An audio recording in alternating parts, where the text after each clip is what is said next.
There's a big scramble going on. Welcome back to the France 24 debate, or welcome if you're just joining us. The scramble to know what the plan is now that Britain has left the European Union. We're talking about it with the French Junior Minister for Digital Affairs, Axel Lemaire. Welcome back. Welcome back as well to Jean-Didier Berthaud of the Les Républicains Party, a Paris City Councillor, and from Frankfurt, Klaus-Peter Wilsch, CDU member of the German Parliament.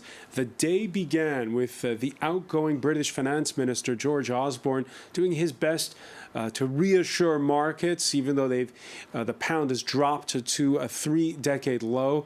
And then we heard the early favourite to take over as Prime Minister, Boris Johnson, insisting there's no need to panic for anyone. I've seen a lot of confusion over the weekend about the status of people living in this country. It's absolutely clear that people from other European countries who are living here have their rights protected. All that people want to see is a system that's fair, impartial and humane to all people coming from around the world. And also, obviously, people from the UK living abroad, living in the rest of the EU, will also have their rights completely protected. Axel Lemaire, is he telling the truth? Well, that's very interesting because it's the first time I hear that the people living in Britain, whether they're British or non-UK citizens, but European, will have their rights protected, because this really was part of the referendum debate, and many people who voted to leave voted on the assumption that they wanted to see some people out. So I take this as a very important statement, because when I say we need to put the questions on the table, let's be honest, the biggest question is probably, at least in my view, will the United Kingdom ask to have free trade and free movement of goods and services, so access to the single market, and will the rest of Europe ask in exchange to have the free movement of people guaranteed? But does that mean, that statement from Boris Johnson, that there's a kind of freeze clause, that the people currently living in the UK will have their right of movement protected and their social rights as well, but not the rest of the people who would be likely to come or leave the United Kingdom? But this clearly is, I think, the number one question that needs to be addressed. And is he telling the truth, though, when he says that? Is Boris Johnson telling the truth? I wish I could tell. One day, perhaps. Klaus-Peter Wilsch, it sounds, listening to Boris Johnson, that free movement of people will continue as before. Well, the truth lies, as always, right in between. There are some painters of catastrophe pictures that are not right, because we don't separate in that way that there will be no more traveling to UK or from UK to Europe. There will, of course, be trade between UK and the European Union and all that. But, of course, it's also a severe step, the first time that such a country and now such a country of this size and this big population and this economic power tries or decides to get out of the European Union, which is really a market step. And but we should try to be rational in coping with this decision. The first of all is that we, not only for the British people, but for all in the Union that are kind of skeptical, really show that we respect the vote of the people, and that we are now dealing with it in a responsible way. No punishing like with not obeying kids or something. Just bargain like it is set up, and the first step is that we have to wait until they really bring forward their point to say, okay, now we say Article 50 is activated, we have a legal binding decision of the parliament or of the government, and now let's start the bargaining. I think this is one thing that belongs to, well, things we call rule of law. And one point, because there's always this talking about the young who have been voted down by the older ones. First of all, the show-up rate of the young was only 37%. And second, if I look at it as a conservative politician from Germany, we wouldn't have won any national election without the voters starting from 60 and going upwards, because we have our main majorities collected there. Let me ask you now, is there going to be a Brexit effect? Some saying there was one on the Spanish general election with the insurgent Podemos party not faring as well as expected. Are we going to see a Brexit effect, but a very different one, both here in France next year when there's a presidential election where the far right's expected to do well, and where you are in Germany, where the anti-immigrant AfD party is did well in recent regional elections? Well, the AfD party was, in the beginning, especially fed by the numerous violations of European law along the Greek crisis and, well, the bankruptcy of Greece and other southern countries. And a lot of people are really disillusioned by what politicians have told them. They say, you always told us there would be no bailout, it was all regulated, but you did the opposite. So there is a lot of disillusion which pays down in votes for this AfD. And the second point is the irregular immigration, which counts in votes for the AfD, which we faced since last summer, with officials saying we cannot control frontiers, which is ridiculous. And of course, we have tendencies there, and we have a problem all over Europe. I think the personalization of these problems are buddies like Scholz or Juncker, who are, well, the old kind of politicians in Europe that people don't trust in any longer. They are always telling those stories about bicycles that have to go on until, if not, they will fall apart or fall down, and all that stuff. I think subsidiarity within the European Union is very important, and you have to show people that we take care for the really problems we have to take care for in the European perspective, but we keep the other things to the regions or to the nations or to the Bundesländer, or however you call it, keep responsibility on the lowest level possibility. All right, so don't concentrate too much power in the hands of unelected people. A lot of reactions coming in. One on Twitter, it's totally against EU interests for this Brexit to end successfully for the UK, as that would greatly increase the risk of contagion to other member states. There are those arguing that without Great Britain, well, this could be, the answer could be more Europe, talking about things like tax harmonization between the members that are remaining, same financial and banking rules, this kind of thing. Without Britain, maybe the EU can be singing from the same hymn sheet. What do you think of that argument? First, I agree with this tweet. I think the risk exists. So, but perhaps one word about Boris Johnson, because it was very important to hear what Boris Johnson said just before. I always be very interested in what Boris Johnson did as mayor of London, but I can't explain. For me, it's a terrible symbol of the misunderstanding of UK people. Boris Johnson is this terrible symbol because we have explained, and UK leaders have explained during many years that they joined European Union for economical reasons, for economical topics, and they never wanted to build a political union. And so I think it's a real misunderstanding, and Boris Johnson is surfing the wave. No. I think he doesn't surf. No, he's a prisoner. Prisoner because he lied during the campaign.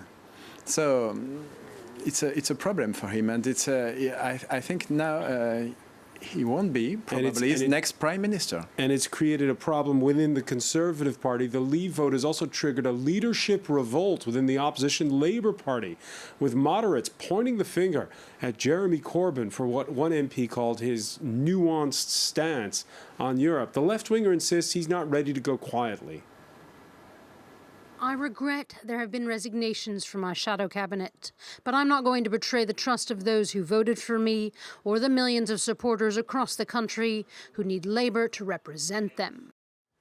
Axel Lemaire, this split within the Labour Party, and many MPs, when they went home to their districts, realized that their constituents were not following what the leadership told them. Is that Jeremy Corbyn's fault, or is the Labour Party experiencing the same thing as the Socialist Party here in France, which is a party that's out of touch with working class people?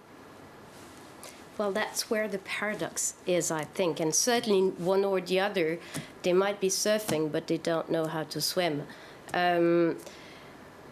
What is happening in the United Kingdom is that we have a country deeply divided between the labor classes, the people who feel, and probably they're legitimate to feel so, that they're being victims of a kind of open globalization, and that this is costly to them, but they that don't see the economic or social benefits of being members of a larger club. And these people, they live in the north, they live in the Midlands, in Yorkshire, in the rural areas. And it ended up in that vote about the Brexit.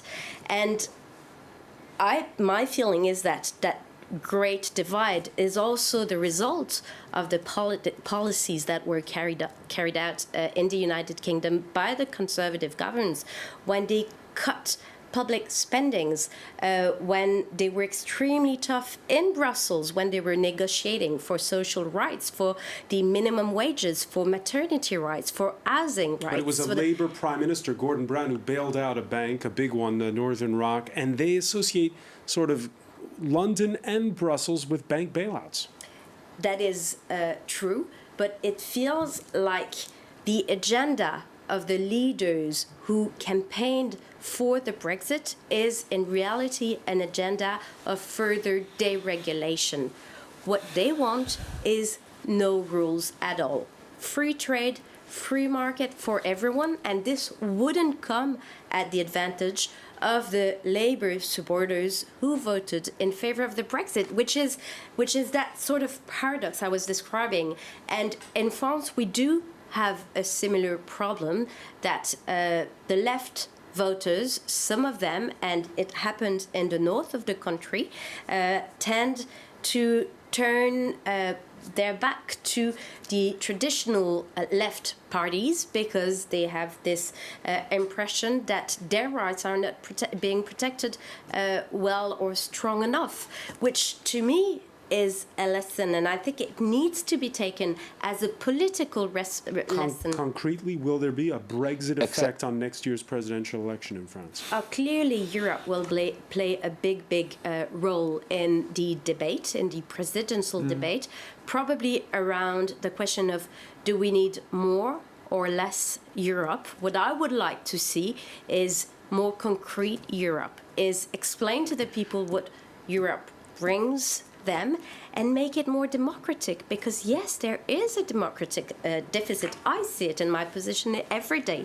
I mean, I like transparency, I like accountability, and I do have the impression that the European Commission is not accountable enough, and that some of the questions that are being tackled in Brussels could well be dealt with at the national level. So we have to ensure that the situation is clear to all. Does it need a treaty change or not? Then this is a question to be addressed as well.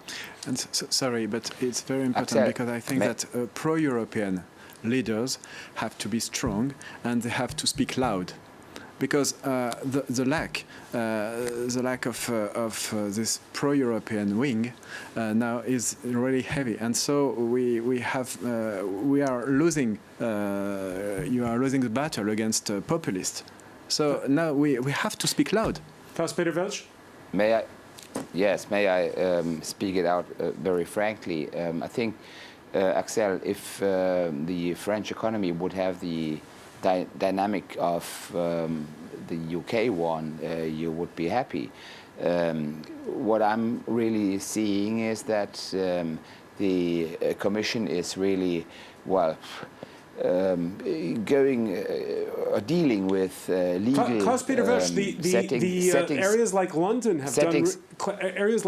have done really well, but the places that voted for a Brexit are the areas that economically wages have not gone up since the financial crisis. Well, UK was drawing consequences from the crisis they had.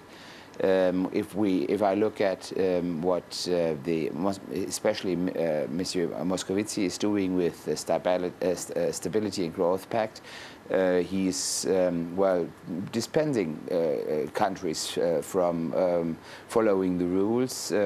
Last time, again for France, he just said for political reasons it's not rational to have them fulfill their duties along the Stability and Growth Pact, and this is what really messes a lot of people, because well, the UK has a 7% deficit. When we started the common currency, we gave a lot as Germans. You know, in the German population, the D-Mark was very popular, and there was a lot of, well, indices, because the people were really anxious what will come after this. Will the euro be as stable as the D-Mark and all that? And now they see that we have to bail out everywhere in Europe, and that that everyone wants to get grip on our banking security systems and all that. This is what really takes people to unease, and which is a threat to the feelings against Europe being a positive political construction. All right, so different ideas on how Europe should grow. Lots of reactions have been coming in. This one on Facebook by John. They'll get their negotiations when we have a new prime minister and are ready to begin. This should be around October, November. Stop trying to push us around. Now, there's been a recall referendum in Britain. It's garnered already more than 3 million signatures by Sunday night. But try telling that, for instance, to the citizens of Basildon, that's outside of London, in the Essex heartland of UKIP support. I found that we were being more and more ruled by them, and I didn't elect them people. 22 men that are sitting around a table didn't even get themselves organised onto a committee or whatever it was, and then deciding to tell us what to do. I'm afraid that didn't go down very well with me at all. We're full up, no room at the inn. Shut the doors, keep everybody out. All the terrorists and the Turks and the undesirables. You've just had a referendum and they've said we're going out. You can't have another one just because you don't agree with it. What's your reaction, Axel Lemaire, to those people? Well, you see, I profoundly disagree with their choice, but it's their choice. So we have no other choice to listen to what they decided. And I think it's in the interest of everybody around the European table, again, to go ahead and to try to build a future together, and which means finding some kind of agreements with the United Kingdoms and defining what we want to put into these agreements. But That's right. otherwise, the reaction not only of the people in Britain, but of the people in Denmark, in Sweden, in Hungary, in Spain, will be similar. And they don't trust politicians any longer. And what's your reaction to this French EU source telling one of the newswires that Scotland would be welcomed as the 28th EU member? Well, again, I think it's for Well, that's a question. Is it for Scotland or is it for the UK and London to decide on the future of Scotland? I think lawyers will have a lot of interest in the question. But what is certain, from the outside, again, it looks pretty legitimate for Nicola Sturgeon just to think about organizing another referendum because the circumstances have changed. And I think that was part of the risk taken by the Prime Minister when he decided to organize a referendum. All right, we're going to leave it there. Axel Lemaire, I want to thank you. I want to thank Jean-Didier Berthaud. I want to thank as well Klaus-Peter Wilsch for being with us from Frankfurt. Stay with us. Our Media Watch segment is next.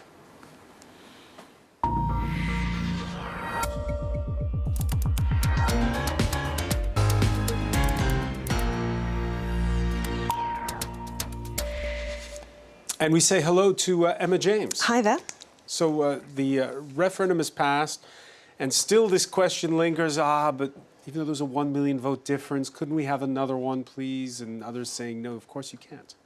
Yes, absolutely. And it's interesting to see that lots of people say that's not how democracy works, but it is how democracy works. If people want it and there's enough kind of momentum behind a campaign, then it is possible that it could happen. I think it's unlikely, but, you know, the fact of the matter is that we do have one election after another because things change and people's opinions change.